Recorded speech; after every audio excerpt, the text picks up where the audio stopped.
Good morning, all. We've been discussing about pricing in the monopoly market situation. Yesterday, if you remember, we've seen the features of monopoly. We've discussed how pricing is done in the short run by a monopolist, or how price is determined in a monopoly market condition in the short run or in the short period. So I hope you remember the basic features of monopolist in the monopoly market.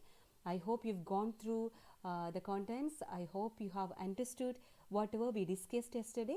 So today we are going to talk about price determination by a monopoly firm in the long run. Okay, there are not many differences when we compare the long run equilibrium or long run monopoly price fixation with that of the short run. So in the long run also, as the seller has got much more flexibility, he is able to earn supernormal profit. So remember, the monopolist or the monopoly firm in the long run is able to earn supernormal profit. So I hope you remember the diagram which we discussed when it is a case of supernormal profit. So just look at this diagram, almost the very same diagram which we discussed yesterday. So if you look at it, you can find basically there are two main curves like MR curve, which is the dotted line, and as we said yesterday, it falls below the demand or AR curve, okay, the average revenue curve and the marginal revenue curve. Now you have to remember two more points, that is long run marginal cost curve and long run average cost curve. Long run marginal cost curve and long run average cost curve. So how do we determine the equilibrium point? So we get the equilibrium point from the point of intersection between MR and MC. So look at the point of intersection between MR and MC. Here it is written as LMC. So LMCയും MRും കൂടി ചേരുന്ന ആ ഒരു point of ഇൻ്റർസെക്ഷനിൽ നിന്നും നമ്മൾ എന്താ ചെയ്യുക, നമ്മൾ AR കർവിലേക്ക് ഒരു സ്ട്രെയിറ്റ് ലൈൻ വരയ്ക്കുന്നു, താഴെ എക്സ് ആക്സിസിലേക്കും ഒരു സ്ട്രെയിറ്റ് ലൈൻ വരയ്ക്കുന്നു. And with that we get OQ as the equilibrium quantity and OP as the equilibrium price. നമ്മൾ ഇന്നലെ കണ്ടതുപോലെ തന്നെയാണ്, മറ്റ് അധികം ഡിഫറൻസസ് ഒന്നുമില്ല. We draw a straight line from AR to the x-axis so that we get P1 initially, and from P1 to the y-axis we draw a straight line so that we get OP as the equilibrium price and OQ as the equilibrium quantity. Okay, and just like how we discussed yesterday, the point or the space between average cost and average revenue, or the space which denotes the difference between the price charged by a monopoly firm and the average cost incurred by a monopoly firm, it gives us the profit per unit. Here it is being denoted by P1L, just like yesterday it is being denoted by P1L, and it is being multiplied by the total number of units sold, or the total number of units to be supplied, that is OQ. So P1L is the profit per unit, OQ is the quantity supplied, so that we will get the total supernormal profit, that is PP1LT. നമ്മൾ ഇന്നലെ കണ്ടതുപോലെ തന്നെ ആ ഒരു rectangle portion നിങ്ങൾ നോക്കുക, PP1LT എന്ന് പറയുന്ന ആ ഒരു ഷെയ്ഡഡ് പോർഷനാണ്, ഡയഗണലി ലൈൻസ് ഉള്ള ആ ഒരു ഷെയ്ഡഡ് പോർഷനാണ് നമ്മളുടെ total supernormal profit. So I don't think there is anything tough for you over here. Just learn the diagram and try to explain it in your own way. But you have to remember, there must be AR curve and there should be MR curve below AR curve, and there should be long run average cost curve and long run marginal cost curve, and the point of intersection between MR and MC gives us the equilibrium point, and from the equilibrium point we get OQ as equilibrium quantity and OP as equilibrium price. And the point above, or the space above the long run average cost till the average revenue or till the price, gives us the profit per unit, and multiplying it with the quantity supplied gives us the total supernormal profit. Okay, that's what is being explained by the diagram, and that is what is explained in the explanation part as well. Just like I did yesterday, I'll be giving you the screenshot of the pages which we discussed, so that you will have a better understanding, as the textbook which we follow is a bit different. So as we have written over here, or you have to remember one thing here, the monopolist has got a flexibility. He can do two things. If the price or if the cost is higher, he can charge a high price and sell less, as well as if the cost is lower, he can lower the price and sell more. So that means മൊണോപ്പൊളിയിൽ long റണ്ണിൽ മൊണോപ്പൊളിസ്റ്റിന് എപ്പോഴും profit ഉണ്ടാക്കാനായിട്ടുള്ളൊരു chance ഉണ്ട്. അവരെങ്ങനെയാണ് അത് ചെയ്യുന്നതെന്ന് വെച്ചാൽ, നമുക്കറിയാം കോസ്റ്റിനെ ഡിപ്പെൻഡ് ചെയ്തിട്ടാണ് പ്രോഫിറ്റ് ഉണ്ടാവുക എന്ന് നമുക്കറിയാം അല്ലേ. സോ എങ്ങനെയാണ് അവരത് ചെയ്യുക എന്ന് വെച്ചാൽ, കോസ്റ്റ് കൂടുതലാണെങ്കിൽ, കോസ്റ്റ് ഓഫ് പ്രൊഡക്ഷൻ കൂടുതലാണെങ്കിൽ അവരെന്ത് ചെയ്യുമെന്ന് വെച്ചാൽ, ഒരു ഹൈ പ്രൈസ് ചാർജ് ചെയ്തിട്ട് വളരെ കുറവ് ക്വാണ്ടിറ്റി മാത്രം വിൽക്കാനായിട്ട് നോക്കും. സോ ക്വാണ്ടിറ്റി വിൽക്കുന്നത് കുറവാണെങ്കിലും പ്രൈസ് പെർ യൂണിറ്റ് കൂടുതലായതുകൊണ്ട് അവർക്ക് അവരുടെ പ്രോഫിറ്റ് മെയിൻറ്റെയിൻ ചെയ്യാനായിട്ട് സാധിക്കും. ഇനി ലോ പ്രൈസ് ആണെങ്കിൽ അവരെന്താ ചെയ്യുക എന്ന് വെച്ചാൽ, അവർ പ്രൈസ് കുറച്ചിട്ട് പ്രൈസ് പെർ യൂണിറ്റ് അവർ കുറയ്ക്കും, എന്നിട്ട് ക്വാണ്ടിറ്റി ടു ബി സപ്ലൈഡ് അവർ കൂട്ടും. സോ പ്രൈസ് കുറയ്ക്കുകയും ക്വാണ്ടിറ്റി സപ്ലൈഡ് കൂട്ടുകയും ചെയ്തുകൊണ്ട് കോസ്റ്റ് ഓഫ് പ്രൊഡക്ഷൻ കുറവാണെങ്കിൽ അവർക്ക് പ്രോഫിറ്റ് മെയിൻറ്റെയിൻ ചെയ്യാനായിട്ട് പറ്റും. ഇനി കോസ്റ്റ് ഓഫ് പ്രൊഡക്ഷൻ കൂടുതലാണെങ്കിൽ ഹൈ പ്രൈസ് ചാർജ് ചെയ്ത് മേ ബി ലെസർ ക്വാണ്ടിറ്റി മാത്രം വിറ്റഴിച്ചുകൊണ്ടും അവർക്ക് ഹൈ പ്രോഫിറ്റ് അല്ലെങ്കിൽ ഈവൻ പ്രോഫിറ്റ് മെയിൻറ്റെയിൻ ചെയ്യാനായിട്ട് സാധിക്കും. സോ ആ ഒരു ആസ്പെക്റ്റ് നിങ്ങൾ ഓർത്തിരിക്കുക. ഇനി മറ്റൊരു കാര്യം കൂടി അവർ ചെയ്യുന്നുണ്ട്. I hope you remember your discussions on the elastic demand and inelastic demand. അവിടെ നിങ്ങൾക്ക് അറിയാമല്ലേ, ഇലാസ്റ്റിക് ഡിമാൻഡ് എന്ന് പറഞ്ഞാൽ പ്രൈസിനനുസരിച്ച് ഡിമാൻഡ് വേരി ചെയ്യും. ഇൻഇലാസ്റ്റിക് ഡിമാൻഡ് എന്ന് പറഞ്ഞാൽ പ്രൈസ് കൂടിയാലും കുറഞ്ഞാലും അത് ഡിമാൻഡിനെ ഇൻഫ്ലുവൻസ് ചെയ്യുന്നില്ല എന്ന് നമുക്കറിയാം. സോ എപ്പോഴായിരിക്കും ഒരു മൊണോപ്പൊളിസ്റ്റിന് ഹൈ പ്രൈസ് ചാർജ് ചെയ്യാൻ പറ്റുക? തീർച്ചയായിട്ടും if the demand for A product is inelastic, the monopolist can charge a high price, and if the demand for a product is elastic, he will charge or he will fix only a lower price. അത് ഓർത്ത് വെക്കുക. കാരണം inelastic demand ആണെങ്കിൽ high price charge ചെയ്തുകൊണ്ട് അയാൾക്ക് profit കൂട്ടാനായിട്ട് സാധിക്കും. ഇനി ഇലാസ്റ്റിക് ഡിമാൻഡ് ആണെങ്കിൽ ലോ പ്രൈസ് ചാർജ് ചെയ്തുകൊണ്ട് അയാൾക്ക് പ്രോഫിറ്റ് നിലനിർത്താനായിട്ട് സാധിക്കും. സോ ഇത്രയും കാര്യങ്ങളൊക്കെ ഓർത്ത് വെക്കുക. Now you have got A comparison chart between perfect competition and monopoly. There are around 9 points. ഈ പോയിൻറ്റ്സ് എല്ലാം നിങ്ങൾ ഒരു പക്ഷേ ഓർത്തിരിക്കാൻ പറ്റുന്നവയല്ല, പക്ഷേ I am sure buy now you can definitely differentiate between perfect competition and monopoly with regard to at least 5 points. I'm quite sure about it. ഒന്ന് ആലോചിച്ച് നോക്കിയാൽ തന്നെ നിങ്ങൾക്കറിയാം. നമുക്കിത് വേഗം ഒന്ന് നോക്കി വിടാം, because I don't think we have to spend much time on that. So first one is of course the number of sellers. You know, in perfect competition there are large number of sellers, and in monopoly there is only a single seller. And second one regarding the price fixation power of the seller, the individual seller. In perfect competition, the firm is a price taker, whereas in monopoly, the firm is a price maker. That we have already seen. And along with that, you know, a firm in perfect competition is a price taker because he doesn't have any control over the market. He can just follow the price fixed in the industry. But in monopoly, as there is a single seller, he has got complete control over the market, and that's why he can be termed as a price maker. Okay. ഇനി perfect കോമ്പറ്റീഷനിൽ the firms sell homogeneous product. അവിടെ ഒരു ഹൊമോജീനിയസ് product ആണ്, എല്ലാ പ്രോഡക്ട്സും perfect substitutes ആണെന്ന് നമ്മൾ കണ്ടു. അതേസമയം മൊണോപ്പൊളിയിൽ the products are not homogeneous, they are not uniform, and they are not close substitutes. Close substitutes ആയിട്ടുള്ളവയല്ല അവിടെ സെൽ ചെയ്യപ്പെടുന്ന പ്രോഡക്ട്സ്. അടുത്തത് ഒരുപക്ഷെ നിങ്ങൾക്ക് ഡയഗ്രാം അറിയാമെങ്കിലാണ് നിങ്ങൾക്ക് അടുത്ത 3 പോയിന്റ്സ് മനസ്സിലാവുകയുള്ളൂ. So for that I hope and expect that you will go through the diagrams again so that you will understand it. So അടുത്തത് പറയുന്നത് AR കർവിനെ കുറിച്ചാണ്. പെർഫെക്റ്റ് കോമ്പറ്റീഷനിലെ AR കർവ് നിങ്ങൾ ഓർക്കുന്നുണ്ടെങ്കിൽ അതൊരു സ്ട്രെയിറ്റ് ലൈൻ ആണ്. It is a horizontal straight line, X axis പോലെ തന്നെ, X ആക്സിസിന് പാരലൽ ആയിട്ട്. അതുകൊണ്ടാണ് it is called a horizontal straight line. Whereas in monopoly we have just seen that the AR curve is sloping downwards അല്ലേ. MR curveന് മുകളിലായിട്ട് AR curve slopes downwards. അത് നമ്മളിപ്പോൾ കണ്ടതാണ്. ഇനി ലോങ് റൺ ഇക്വിലിബ്രിയം എന്ന് പറയുന്നത് ആവറേജ് കോസ്റ്റ് കർവിൻ്റെ shortest പോയിന്റിലായിരിക്കും, ദ ലോവസ്റ്റ് പോയിന്റിലായിരിക്കും. That was explained in our first and second classes. Long run equilibrium എന്ന് പറയുന്നത് ആവറേജ് കോസ്റ്റ് അതിൻ്റെ ലോവസ്റ്റ് പോയിന്റിൽ വരുമ്പോഴാണ് നമുക്ക് ലോങ് റൺ ഇക്വിലിബ്രിയം പോയിന്റ് കിട്ടുക.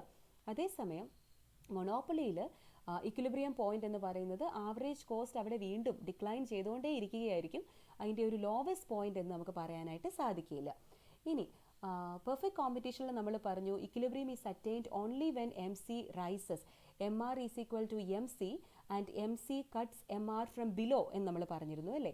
M C cuts M R from below എന്ന് പറഞ്ഞാൽ എം സി റൈസ് ചെയ്യുകയാണ് എന്നാണ് അതിൻ്റെ അർത്ഥം.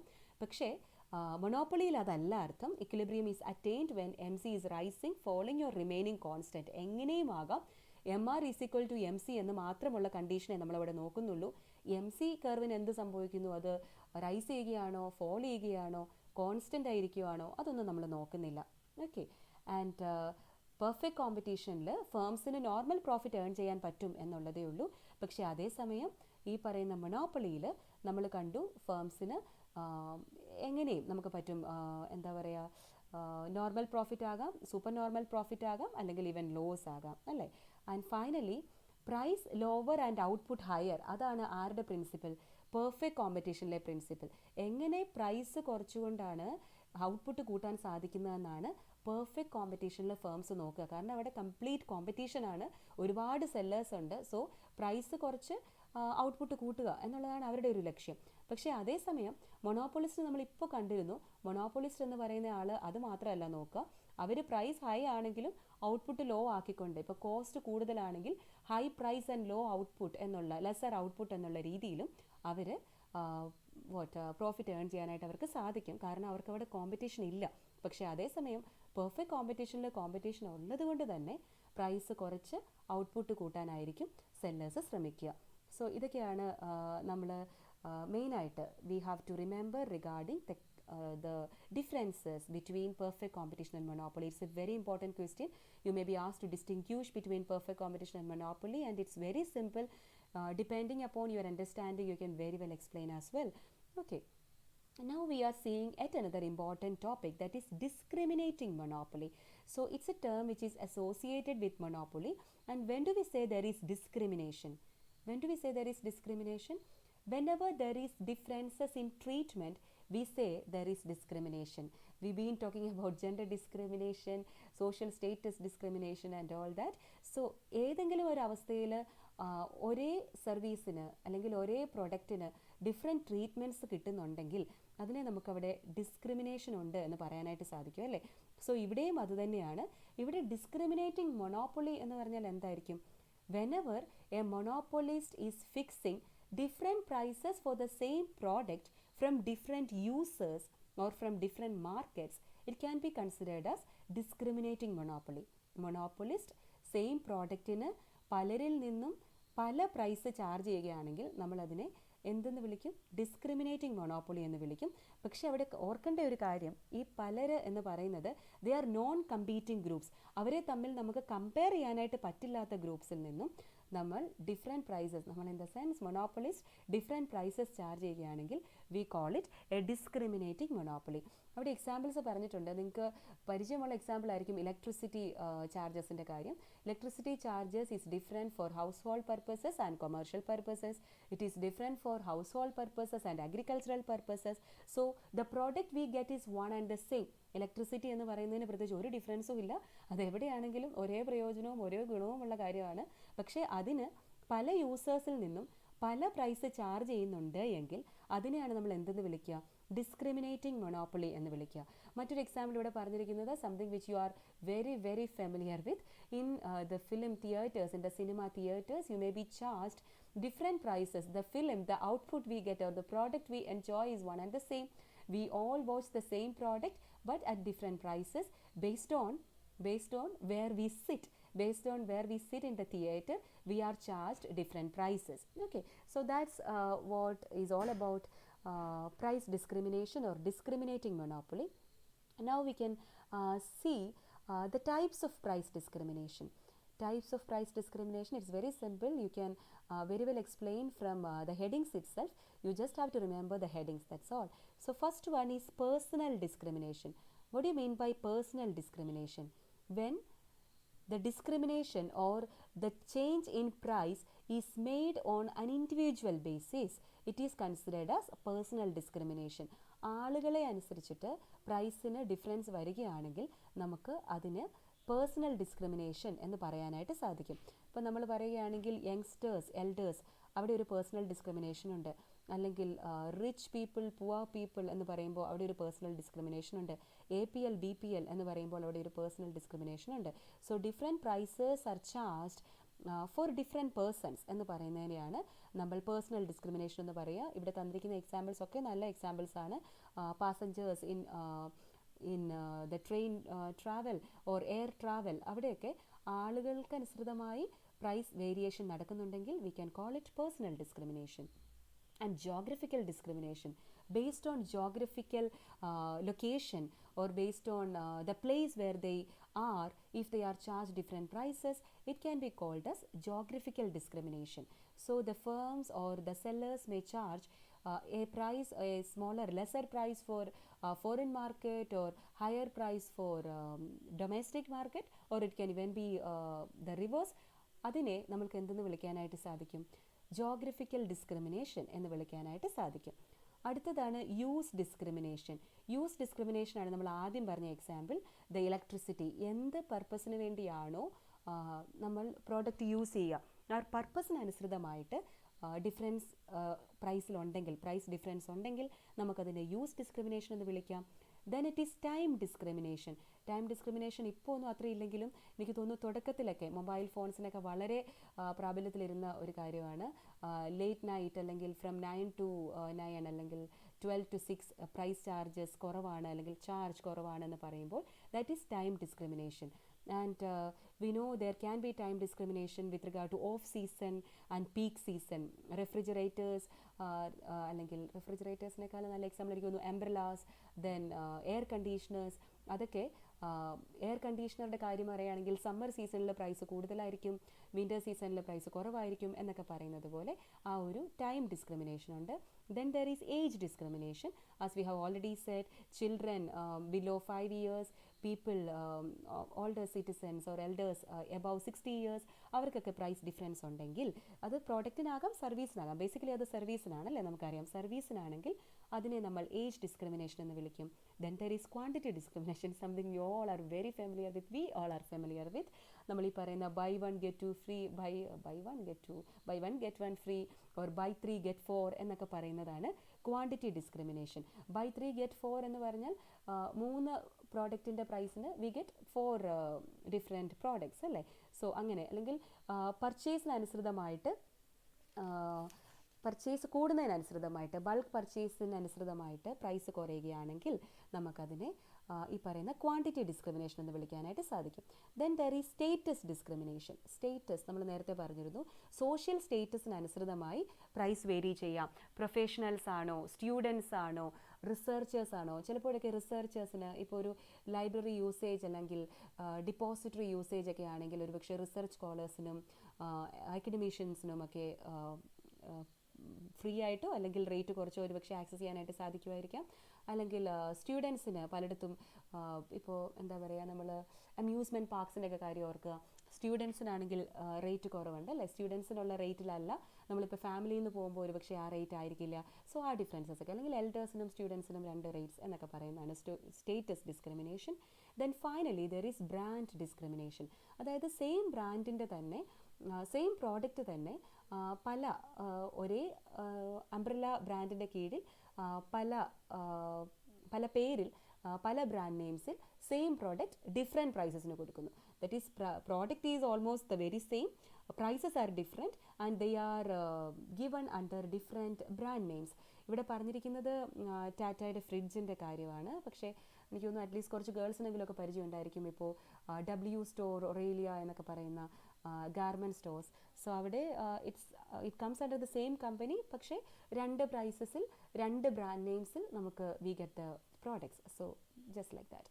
Now objectives, നമ്മളിപ്പോൾ ഈ പറഞ്ഞതിൽ നിന്നൊക്കെ തന്നെ നിങ്ങൾക്ക് ഒബ്ജക്റ്റീവ്സ് മനസ്സിലാകുന്നതാണ്. നമുക്ക് ആ ഒരു ഹെഡിങ്സ് ഒക്കെ ഒന്ന് വേഗം നോക്കി പോകാം. ഒബ്ജക്റ്റീവ്സ് എന്ന് പറയുമ്പോൾ പ്രോഫിറ്റ് മാക്സിമൈസേഷൻ തന്നെയാണ് പ്രൈസ് ഡിസ്ക്രിമിനേഷൻ്റെ അർത്ഥം. കൺസ്യൂമേഴ്സിൻ്റെ കയ്യിൽ എന്തൊക്കെ സർപ്ലസ് ലെഫ്റ്റ് ആണോ അല്ലെങ്കിൽ എന്തൊക്കെ സർപ്ലസ് മിച്ചമുണ്ടോ അതും കൂടി ഇങ്ങ് പോരട്ടെ എന്നുള്ള ഉദ്ദേശത്തിലാണ് പ്രോഫിറ്റ് മാക്സിമൈസേഷന് വേണ്ടിയാണ് ഈ പറയുന്ന പ്രൈസ് ഡിസ്ക്രിമിനേഷൻ നടത്തുക. ചിലപ്പോഴെങ്കിലുമൊക്കെ അതൊരു സ്റ്റോക്ക് ക്ലിയറൻസിന് വേണ്ടിയായിരിക്കാം പ്രൈസ് ഡിസ്ക്രിമിനേഷൻ നടത്തുക. മിച്ചമിരിക്കുന്ന സ്റ്റോക്കൊക്കെ വിറ്റഴിക്കാനായിട്ട് ചെറിയ പ്രൈസിൽ അല്ലെങ്കിൽ വെരി ലോവർ പ്രൈസിൽ പ്രോഡക്ട്സ് അവൈലബിൾ ആക്കുന്നത് നമ്മൾ കാണാറുണ്ട്. ഒരു ന്യൂ മാർക്കറ്റ് പെനിട്രേഷൻ്റെ ഭാഗമായിട്ടായിരിക്കാം. മാർക്കറ്റ് എൻട്രി നടത്തണം, ഓക്കെ, സോ ഒരു ചെറിയ പ്രൈസ് ചാർജ് ചെയ്തുകൊണ്ട്, ലോവർ പ്രൈസ് ചാർജ് ചെയ്തുകൊണ്ട് മാർക്കറ്റ് എൻട്രിക്ക് വേണ്ടിയായിരിക്കാം. ടു യൂട്ടിലൈസ്ഡ് കപ്പാസിറ്റി, ഇതുവരെ ഇപ്പോൾ ഉള്ള കപ്പാസിറ്റി മുഴുവൻ യൂസ് ചെയ്യാൻ പറ്റുന്നില്ല എങ്കിൽ മാക്സിമം യൂസേജ്, അതാണ് ഈ പറയുന്ന ടെലികോമിൻ്റെ ഒക്കെ കേസിൽ അവർ പറയുക, to make the service, to make the consumers or customers use the service even during late hours, or resorts, hotels ഒക്കെ ഓഫ് സീസണിൽ ലെസർ പ്രൈസ് തരുന്ന അതിന് വേണ്ടിയാണ്. they have all the facilities available, so they want the customers to make use of the available facilities, and they need to gain their profit.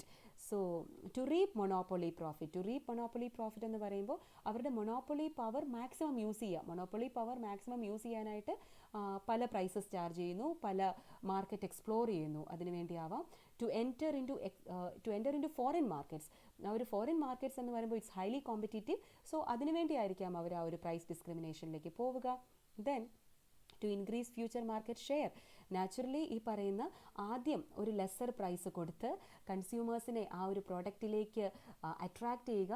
And once the consumers are attracted to it, once the consumers are hooked to it, they will charge higher prices and the price discrimination happens. Now ഇവിടെ പറയുന്ന ഒരു 4 point കൂടി നമുക്ക് വേഗം ഒന്ന് പറയാം. Conditions for price discrimination, ഈ പറയുന്ന പ്രൈസ് ഡിസ്ക്രിമിനേഷൻ നടക്കണമെങ്കിൽ അവിടെ 4 എസെൻഷ്യൽ കണ്ടീഷൻസ് ഉണ്ട്. First one, as we know, the monopoly firm must enjoy control over supply. Only if they have control over supply, only if they are the only seller, they can enjoy this price discrimination. Otherwise, if there are competitors, ഒരിക്കലും അവർക്ക് ഈ price discrimination സാധ്യമാവില്ല എന്നുള്ളത് ഒന്ന് ഓർക്കുക. രണ്ടാമത്തത്, no seepage or no transfer between different markets. The products shouldn't be able to transfer from the low priced market to the high priced market. ഒരിക്കലും ഈ പറയുന്ന പ്രൈസ് ഡിസ്ക്രിമിനേഷൻ സാധ്യമാകണമെങ്കിൽ ചെറിയ വിലയുള്ള അല്ലെങ്കിൽ ചെറിയ പ്രൈസ് ചാർജ് ചെയ്യുന്ന മാർക്കറ്റിൽ നിന്നും ഹൈ പ്രൈസ് ചാർജ് ചെയ്യുന്ന മാർക്കറ്റിലേക്ക് ഗുഡ്സിന് ഒരു ഫ്രീ ഫ്ലോ ഉണ്ടാകാൻ പറ്റില്ല. ഉണ്ടെങ്കിൽ അതിൻ്റെ അർത്ഥം മൊണോപ്പൊളിസ്റ്റിന് ഈ പറയുന്ന പ്രൈസ് ഡിസ്ക്രിമിനേഷൻ സാധ്യമാവില്ല. അടുത്തത്, ഡിഫറൻസ് ഇൻ പ്രൈസ് ഇലാസ്റ്റിസിറ്റീസ്. അവിടെ നമ്മൾ എന്താ പറഞ്ഞേ, പ്രൈസ് ഇലാസ്റ്റിസിറ്റീസിൽ ഡിഫറൻസ് വേണം അല്ലേ. നിങ്ങൾ ഒരുപക്ഷെ പഠിച്ചിട്ടുണ്ട് സെക്കൻഡ് ചാപ്റ്ററിൽ ഏതൊക്കെ ഫാക്ടേഴ്സാണ് പ്രൈസ് ഇലാസ്റ്റിസിറ്റീനെ ഇൻഫ്ലുവൻസ് ചെയ്യുകയെന്ന്. അവിടെ നമ്മൾ കണ്ടു പല ബയേഴ്സ് ഉണ്ടാവണം, they should be having different elasticities. ചില ഇൻഇലാസ്റ്റിക് ഡിമാൻഡ് കാണണം, ഇലാസ്റ്റിക് ഡിമാൻഡ് കാണണം. അങ്ങനെ ഉണ്ടെങ്കിൽ മാത്രമേ ഈ പറയുന്ന പ്രൈസ് ഡിസ്ക്രിമിനേഷൻ പോസിബിൾ ആവുകയുള്ളൂ. നമ്മൾ പറഞ്ഞു ഇൻഇലാസ്റ്റിക് ഡിമാൻഡ് ആണെങ്കിൽ ഹൈ പ്രൈസ് ചാർജ് ചെയ്യാൻ പറ്റും, ഇലാസ്റ്റിക് ഡിമാൻഡ് ആണെങ്കിൽ ലോ പ്രൈസ് ചാർജ് ചെയ്യാൻ പറ്റും. അടുത്ത നമ്മൾ പറയുന്നത്, market should be able to be divided according to elasticity. അവിടെ ഒരു മാർക്കറ്റ് സെഗ്മെൻറ്റേഷൻ നടക്കണം. ഒന്നുകിൽ ഏജിൻ്റെ ബേസിസിൽ, അല്ലെങ്കിൽ ജെൻഡറിൻ്റെ ബേസിസിൽ, അല്ലെങ്കിൽ സോഷ്യൽ സ്റ്റേറ്റസിൻ്റെ ബേസിസിലൊക്കെ അവിടെ ഒരു മാർക്കറ്റ് സെഗ്മെൻറ്റേഷൻ നടന്നെങ്കിൽ മാത്രമേ ഉള്ളൂ we can say price discrimination will be effective. Okay, so these all are the portions for today's class.